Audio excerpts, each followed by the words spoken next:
লীগের আবারও সম্ভাবনা আওয়ামী লীগ ক্ষমতায় আসায়। তবে এমন ঘোষণা শুনে রাজপথে নামার ঘোষণা দিয়েছে শিক্ষার্থীরা। এদিকে কপাল পুড়তে যাচ্ছে ডক্টর ইউনূসের, কঠিন বিপদে তিনি। আওয়ামী লীগের ব্যাপার আমরা চাই যে একটা অন্তর্ভুক্তিমূলক নির্বাচন সব দলের, অবশ্যই যারা নির্বাচনের জন্য তারা প্রস্তুত হয়ে নির্বাচনে অংশগ্রহণ করতে পারবে এবং কোন রকম বাধা বিপত্তি তাদেরকে দেওয়া হবে না।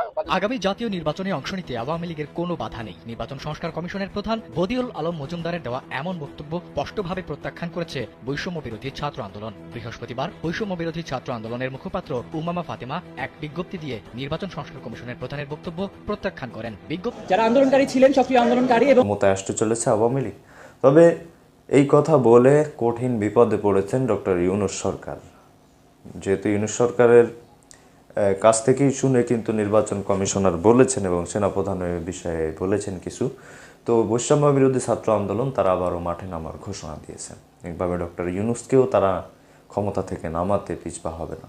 তো দর্শক, চলুন আমরা এই বিষয়ে বিস্তারিত তথ্যগুলো জেনে আসি যে নির্বাচন সম্পর্কে কে কী বলেছে এবং আওয়ামী লীগের জন্য কীভাবে সুখবর হতে যাচ্ছে। তো এ বিষয়ে আপনাদের মতামত জানাবেন এবং পরবর্তী আপডেট পেতে চ্যানেলটি সাবস্ক্রাইব করবেন। নির্বাচনী কর্মকর্তারা স্বাধীনভাবে নিরপেক্ষভাবে দায়িত্ব পালন করতে পারবে, সেটা আমরা আপনাদের মতো আমরা ওটা দেখার অপেক্ষায় আছি। আমি তো কোনো বাধা দিচ্ছি না। এই যে কোন রকম বাধা তো তাদের জন্য সৃষ্টি করা হয়েছে বলে আমি তো দেখছি না। আওয়ামী লীগের ব্যাপার আমরা চাই যে একটা অন্তর্ভুক্তিমূলক নির্বাচন সব দলের, অবশ্যই যারা নির্বাচনের জন্য তারা প্রস্তুত হয়ে নির্বাচনে অংশগ্রহণ করতে পারবে এবং কোন রকম বাধা বিপত্তি তাদেরকে দেওয়া হবে না, তাদের জন্য বাধা সৃষ্টি করা হবে না, সেরকম আমরা একটা নির্বাচন চাই। এবং আমি আশা করি যে সব দলই এই নির্বাচনে অংশগ্রহণ করবে। কোন কাজগুলো এখন আমাদের ওই যে বসে এগুলো নিয়ে পর্যালোচনা করতে হবে। আমাদের বহু হাজার হাজার প্রস্তাব এসছে, এগুলোকে পর্যালোচনা করে আমরা সিদ্ধান্তে পৌঁছাই। আমি তো বলছি যে আমরা একটা অন্তর্ভুক্তিমূলক নির্বাচন চাই। সবাই যারাই নির্বাচন ওই যে অযোগ্য যদি না হয় তাহলে নির্বাচন করতে পারবে, সেই সুযোগ সবারই থাকা উচিত। এবং আপনি সেটা দেশের মানুষ এবং বিএনপি বিশেষ করে সেটা মেনে নিন না, বারবার যেটা আমি বলছি। তো দর্শক শ্রোতা, যাই হোক, এই বিষয়টি নিয়ে আপনার মূল্যবান মতামত। আসসালামু আলাইকুম রহমতুল্লাহি ওয়া বারাকাতুহু। সম্মানিত দর্শক, দিন যত যাচ্ছে বর্তমান অন্তর্বর্তীকালীন সরকারের যে ভাবমূর্তি, কার্যক্রম এবং ভবিষ্যৎ জটিল থেকে জটিলতর হয়ে যাচ্ছে। দ্বিতীয়ত, দিন যত যাচ্ছে এই আন্দোলনের যে ফসল, এই ফসল সত্যিকারের যারা গৃহস্থ, অর্থাৎ এই আন্দোলন যারা করেছেন ছাত্র এবং জনতা, তাদের যে আশা আকাঙ্ক্ষা, সে আশা আকাঙ্ক্ষার মূলে ছাই দিয়ে এই আন্দোলনের ফসল, যাদের বিরুদ্ধে আন্দোলন করা হয়েছিল, তাদের ঘরে চলে যাওয়ার আশঙ্কা দেখা দিয়েছে।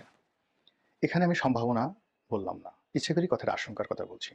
এর কারণ হলো, বাংলাদেশের একেবারে খুব বুদ্ধিমান হওয়ার দরকার নেই, খুব অল্প বুদ্ধি যাদের রয়েছে, একেবারে তেলাপোকার মতো যাদের বুদ্ধি রয়েছে, তারাও জানেন যে ডক্টর মোহাম্মদ ইউনূসের সরকার যদি ব্যর্থ হয় তাহলে এই বাংলার কত মানুষের তকদির ছিন্ন বিচ্ছিন্ন হয়ে যাবে, কত মানুষকে গৃহহারা হতে হবে এবং পুরো বাংলা একেবারে রীতিমতো দুর্ভিক্ষের কবলে পড়ে যাবে। এতে কোনো সন্দেহ নেই। কারণ হলো, ধরুন আওয়ামী লীগের যারা পালিয়েছে, তারপরে ব্যবসায়ী যারা এখন ব্যবসা বাণিজ্য বাদ দিয়ে একটা খুব খারাপ অবস্থার মধ্যে আছে, তো সব মিলিয়ে এই যে অর্থনীতি একটা মন্দা, সেখানে এখন বিএনপি বলেন, জামাত বলেন, তারা প্রাণান্ত চেষ্টা করছে একটা নতুন ধারা তৈরি করার জন্য। এখন কয়েকদিন পরে যদি এদেরকেও পালাতে হয় আবার নতুন করে, আবার অন্যদিকে যারা আগে পালিয়ে গেছিল তারা রাতারাতি এসে তাদের সবকিছু আগের মতো ফিরে পাবে না।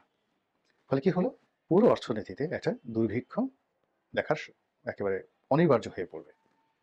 তো এইরকম একটি বাস্তবতা, এই বাস্তবতায় প্রতিদিনই আমাদের জাতীয় রাজনীতি, আমাদের অর্থনীতি, আমাদের বিপদ বিপত্তি, আমাদের সম্ভাবনা নাই বললেই চলে, এগুলো সবই জটিল থেকে জটিলতর হচ্ছে। আপনি সকালবেলা একটা কথা বললেন যে আপনি জামাতের পক্ষে একটা কথা বললেন সকালে, বিকালবেলা দেখা গেল সেই কথাটা আপনি জামাতের পক্ষে বলতে পারলেন না। কেন পারলেন না? এর কারণ হলো, জামাতই তার মোটর চেঞ্জ করে ফেলছে। যেমন ধরুন, জামাত আনকন্ডিশনালি এই সরকারকে সাপোর্ট দিয়ে আসছিলেন, জামাতের আমির। কিন্তু এই যে রিসেন্টলি একটা যে বৈঠক হলো, জাতীয় ঐক্যের বৈঠক হলো, তিনি সেই বৈঠকের পর কি হলো, হঠাৎ করে বললেন যে অতি দ্রুত নির্বাচন দিন, যত সম্ভব দ্রুত নির্বাচন দিন। এটা কিন্তু জামাতের আমিরের বলার কথা নয়। তো কাজেই জামাত সম্পর্কে আপনি যাকে কথা বলতেন যে তারা সরকারকে অনন্তকাল ক্ষমতায় রাখতে চায় বা তারা সরকারের মিত্র, দীর্ঘদিন সরকার ক্ষমতায় থাকলে জামাত লাভবান হবে, এখন সেই কথাটা আজকে আপনি বলতে পারবেন না, বিকজ জামাতের আমির তার কথা চেঞ্জ করে ফেলেছেন।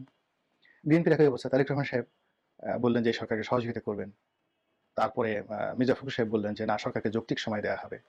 এখন তারা যে কথাগুলো বলছেন আগের কথার সম্পূর্ণ ব্যতিক্রম।